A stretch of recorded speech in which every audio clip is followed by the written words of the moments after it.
One additional question would be, so, you know, it's easy to say, right?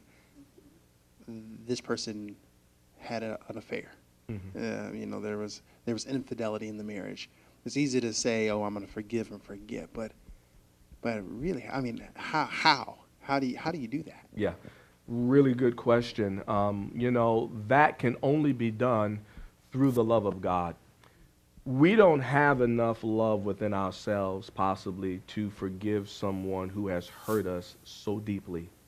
We've got to really rely on God's love. His love is never ending.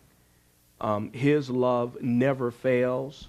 You know, so often as humans, our love can fail for the other person. We get to a point where we just get fed up.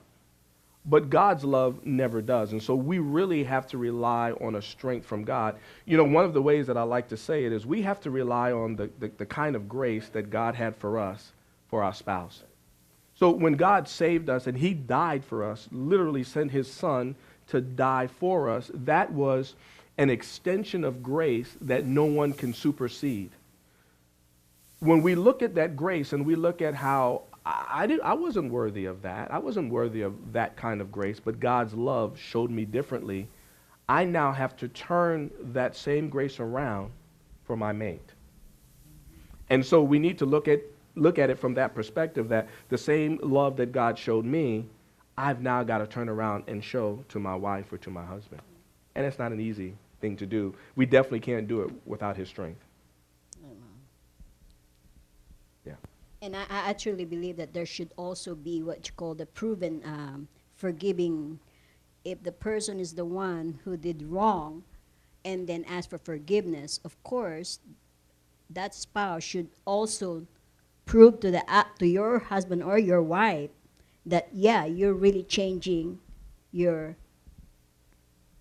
not doing anything anymore. You're not doing this. You're not doing that. You just gotta prove it.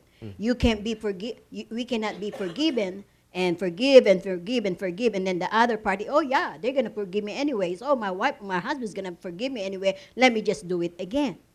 No, what that really means, there should be the boundary of really, now this is a proven moment. I'm gonna prove to my spouse that I'm really not gonna do this, and I'm going to be faithful. Yeah, that's a real good point. That's actually called putting a boundary, drawing a boundary.